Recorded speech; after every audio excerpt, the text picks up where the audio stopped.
Zach's here. Okay, now that Zach is here, we will go ahead and get started. Thank you, Zach, for showing up and monitoring the presentation. So, really quickly, congratulations on making it to the end of the conference and actually going to the last one. Thank you for showing up. We appreciate that. But also, I know that we might be tired of listening to people talk in front of presentations all day, and so we're going to learn by doing. How many of you guys are fans of learn by doing? Okay, awesome. Yeah, definitely. So we'll be able to play in the floor and do some cool stuff today and hopefully be able to take some skills back with you. And real quick, my name is Dr. Ballew. I'm the principal of Northview Primary STEM School. We are in East Tennessee in Sevier County. If you know where Dollywood's at, or Gatlinburg, that's us. I'm here with Tracy Kate. And so she's a first grade teacher at our school, very big in their STEM process. And then in the back, talking like they left. Is Cassie, Kate, and Andrea Burnett, two of our teachers, very instrumental in our STEM process. And Cassie Kate's actually our STEM teacher. So, and they're getting the doors for us. Anyway, without further ado, that's who we are. We are a STEM school. How many of you guys are STEM school designated now?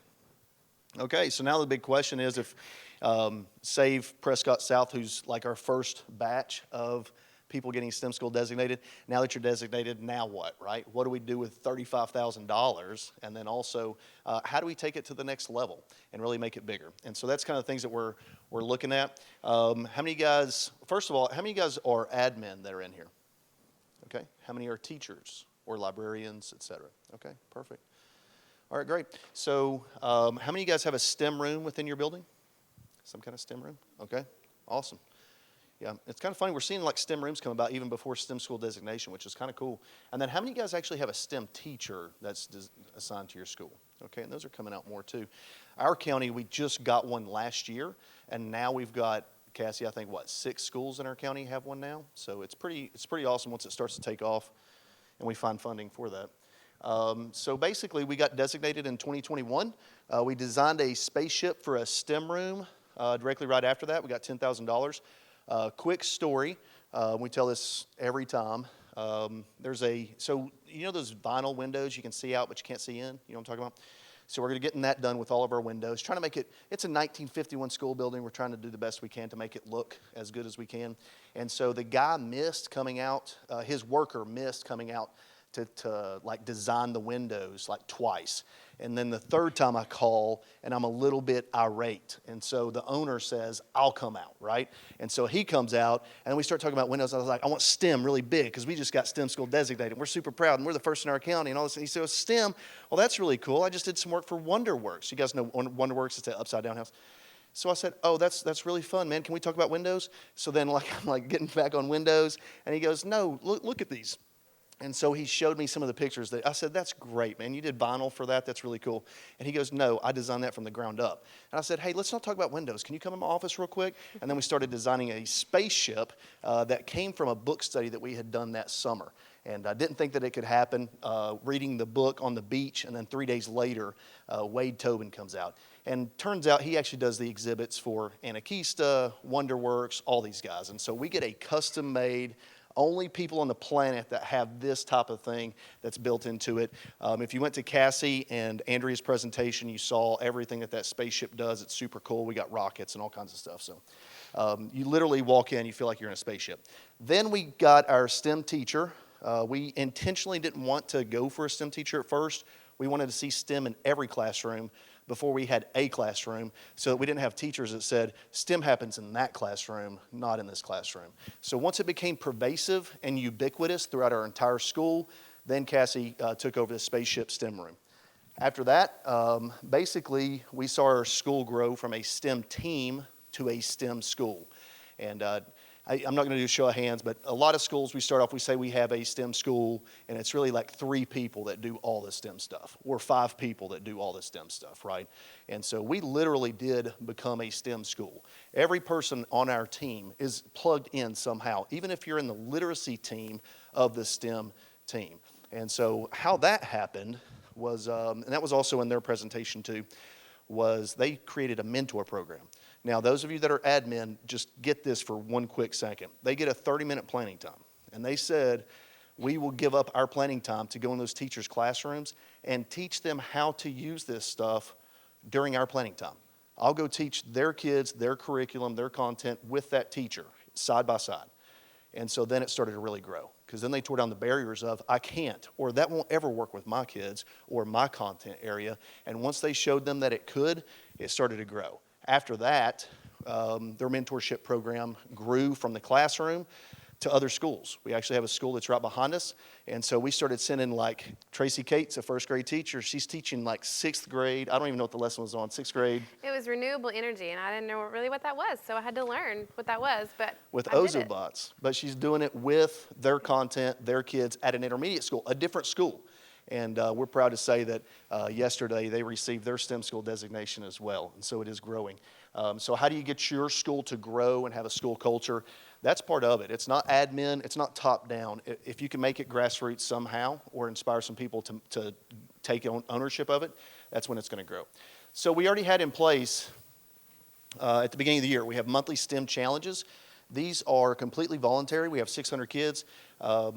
This year we incentivized it. They said, hey, let's take a field trip with the kids.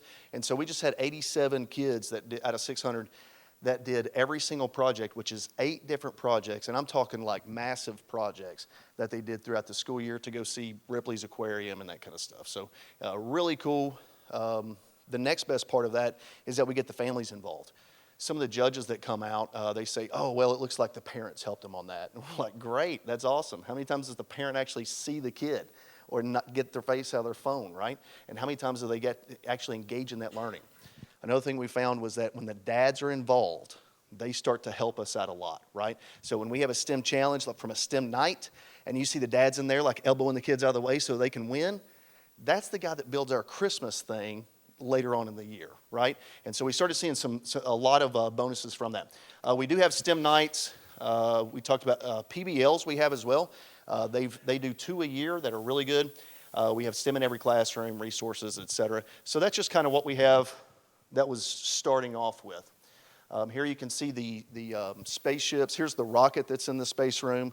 We have a career center that we've built. Now we're K through 3, so we don't get the defined learning and some of those other things that come about. So we're creating our own stuff to introduce our kids to careers at the age of 5, just so that they know what's out there. When I was in high school, I kind of knew what an engineer was. I had no idea there's like 45 different types of engineers, and so we owe it to our kids to teach them.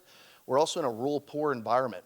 And so I was talking to the president of KUB, and he said, Hans, do you know that like our linemen, none of them make less than $100,000? And I said, are you hiring? And he said, you can't be afraid of heights. And I said, I'm out. See ya. But we owe it to our kids to let them know, hey, there's jobs like that out there too, as long as you're willing to put in a work ethic. Now, our kids are not the rich kids, but they have a work ethic, and we prove that every year. So we have a career center.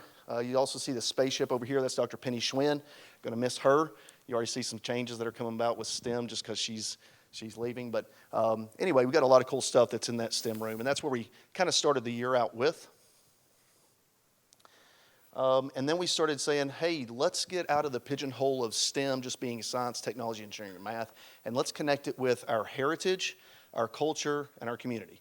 And so we decided to, I kind of decided for Andrea that she's going to write a book. And so what we wanted to do, have you been to the state parks before and you saw one of those hiking trails for kids, and along the way they take an imagination library book from Dolly Parton, and like one page is here, and they can see it, read it, do something with it, like howl or make a cow sound, moo, or something like that. And then you go down a little ways and you see another page of the book. Everybody know what I'm talking about? When COVID happened, we decided we want to do that around our school, which we're currently building now. Also during COVID, though, we started reading those books online. How many of you guys did that? Like nighttime stories, right? And how many of you guys got called out for that? Like, hey, that's copyright infringement. You can't do that, right? Well, we did. Anyway, so we were like, I don't want to go through the mess of trying to get someone to give us permission to take their book. And so we said, hey, let's write our own book. And so we're connecting STEM with Appalachia. And with the book's already written, you can see some of the parts here. They presented at the Tennessee State Social Studies Conference as well. And so you can kind of see the stuff that they have set up there. I think there's a little bit more on the next slide that shows. One of our teachers did watercolor for these. And so it's going to show not only the ingenuity of STEM, like with the cantilever barn, and how you would build that or why you would build that, but it also shows the heritage. Cantilever Barn's that's only in East Tennessee. And so there's a lot of cool stuff that's going to connect with Appalachia. We did have a space theme. Some of our kids can connect with space. They might have somebody in their background that worked at NASA. All of our kids can connect with Appalachia. And so coupling with the book, we're moving forward with a new project so that anybody that's in our community can go outside the school, walk that path, still learn, still interact with STEM. Each of those pages have a STEM project that goes along with it. And so when you get to the one that's about the barns, there's the Lincoln logs that they have to build, and there's a challenge that goes along with that. And then we decided, hey, let's integrate our units. We got our teeth kicked in on our data. I know there was some dirty data for the ELA, second to third grade, and so we kind of fell victim to that. But we don't use that as an excuse. We can still improve. And so with that, we decided, hey, how can we leverage everybody in our building? And so one thing that we started looking at was who actually teaches every kid in our building and not just those third graders or second graders. And our special area teachers came to mind. One of my art teachers, I have two, one of them had told me that he felt like he was a glorified babysitter. And so then I said, that is a travesty if you feel like your career, but your lifelong purpose, that's it. And so I said, why don't we leverage that to where you become a change agent as opposed to that. So then we started looking at their curriculum and then our curriculum in reading is CKLA. So we try to integrate math and CKLA as much as possible into those. And so every unit that we have in third grade, we spent the whole summer looking at the curriculum units. We tried to attach those to something in art, music, PE, library, etc. So for our library, they focused on writing scores. And so every 6 weeks, they write a passage that has to do with the CKLA units. We have 2 prompts that go into that. We grade those, and then we also have a contest. And so a winner from each classroom, I'll bring Chop House, and they get to eat Chop House. And our kids are real poor, so Chop House is like eating Ruth Chris to them, and they will do as much as they can to get that meal for one paragraph. So I think we got more coming up. Okay, so with art, we try to create concrete applications of abstract CKLA units. So for instance, when they're studying the Native Americans, they build totem poles in art out of actual clay. They do something that's tangible that goes along with their CKLA units. Music and PE tied into math really well. And so in PE, instead of doing jumping jacks and counting to 10, they would do skip counting by threes when they were studying threes for the multiplication units. We have a challenge in our county every year, and that's the multiplication challenge, and that's for our third graders. They take a test that's outside of state testing to see how well they do on multiplication. So we have a strong focus on that in our third grade. Guidance, we focused on career exploration, guest speakers, and informal writing. And then STEM, every part of her room in STEM is tied to CKLA units and math units. So for instance, the rocket that you saw, that's all math. Also, let me say this too. Everything that we do in that STEM room, it's all state standards based. It's not just a STEM project. It has something to do with state standard with a test that goes along with that so that we can prove the efficacy of our STEM room, that it's not a $30,000 fun room. It is a $30,000 room that improves test scores. And so everything that she has is all tied to a state standard and some kind of an assessment at the end. So then we decided, hey, let's take this STEM room out because we've had several people come see our STEM room, and it's very interactive, but we want to turn the whole school into something interactive. And so then we started deciphering, okay, how can we start that? That would be really hard to do an entire school, but how do we just start it? And so we got some of these TVs. They're like giving them away now. They're like $300 for like huge TVs, right? And so we decided, hey, let's get 12 of those put around the school. So we bought 12 4K TVs.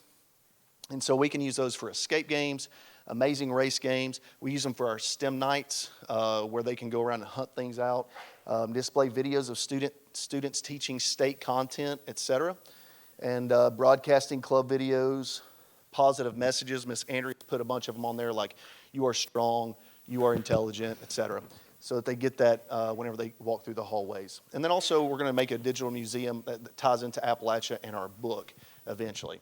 And so all these things can be used. It's kind of like, how many of you guys don't watch the news on purpose? Anybody? Yeah, me too. But then you go pump gas at Pilot, and all of a sudden you're getting news from your gas station, right? And it's the same way. Some of my kids don't want to know anything about the multiplication table, right? But when they walk through the hallways, they're going to get it either way.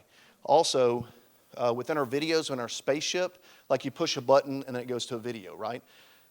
We started with like NASA and SpaceX and those guys, and then we decided, hey man, these guys really pay attention to kids a lot more than they do old people. And so then Cassie and Andrea started having the kids make the videos instead of the adults having videos, and then they started paying attention to it a lot more. So then we took that idea and put it in the hallways. So when they walk through the hallways now, they see themselves actually teaching lessons, and then there are other ones as well, and they really stop. Like they'll stop in a line and just kind of watch it, and hey, you're on TV. And our kids actually feel like they're on real TV too, just because that's their culture. So, all right. I think this is where Tracy comes in. I just want a door prize too. Nice. Congratulations. I don't need that, but I need this thing. Okay. Yes. So our main goal is to exchange and engage. So all the things that Dr. Ballew just said was ways that we exchange and engage in the STEM room and in the hallways. But what about in our classroom day to day, every day, pre-K through third grade? How do we do that? So we find ways to incorporate technology in the classroom without losing that instructional time. And we engage students in meaningful and applicable ways. So how do we do that? Is it the green button? The green button. The green button. We use Bluebot mats. Anybody ever used a Bluebot before? They're down here. We're going to get to play in a minute. So these are Bluebots.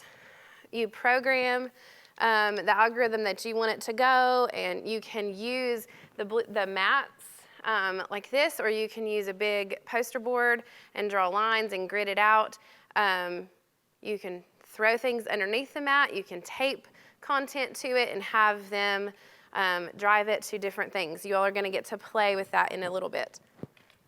So you can do content with vocabulary, ordering numbers, sequence of events, math facts, story content retelling, ABC order, matching digital and analog clocks, phonics, and life cycles. All with, there's so many more, but all with the Bluebot.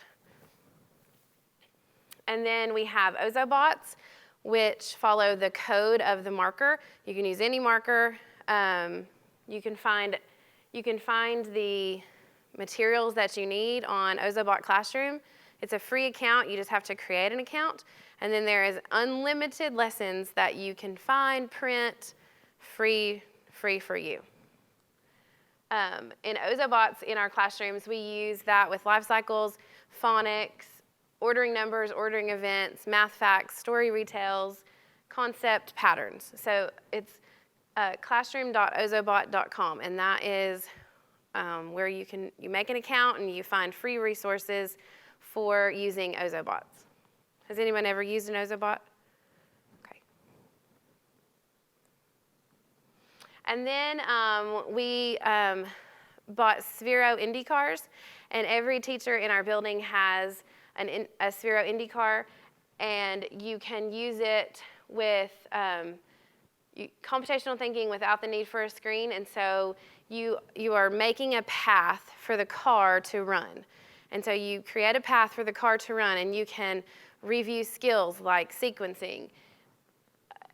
Here's the way that it turns. There's the things. You all are going to get to do this with ordering the life cycle of a butterfly. That's how I used it in my room. We grew we had caterpillars, and we talked about the life cycle, and then used fun technology to teach them about metamorphosis and that kind of thing. So sequence events, ordering numbers, life cycles, math facts, story concept retelling, ABC order, digital analog, and then I know Stacey was supposed to be here, but her son, family emergency, she didn't get to come, but she uses it as TCAP review. So she'll put A, B, C, D on her floor, and then they'll have to make a path with the car to the correct TCAP answer. So that's a good way for third grade to practice those test questions in an engaging way. And then the Sphero Mini, you use it with USB connected to your phone or your iPad, and you travel with it on a joystick on your phone. And so I use it in my room we're going to play a game up here for like open and closed syllable types, teaching kids like to read a word and then is it an open syllable or a closed syllable. And so you can run it to different ways. You can also paint with Sphero Minis. You have to tape it. We found out the paint kind of leaks in there, but you just tape it up really good at the seam, and then you can make an art project by taking your finger and running it on the joystick. Fraction bowling. So you knock over some of the bowling pieces and then you identify the fractions that are left or that were knocked down. So you could do that with addition, subtraction, and fractions. So sequence events, order events,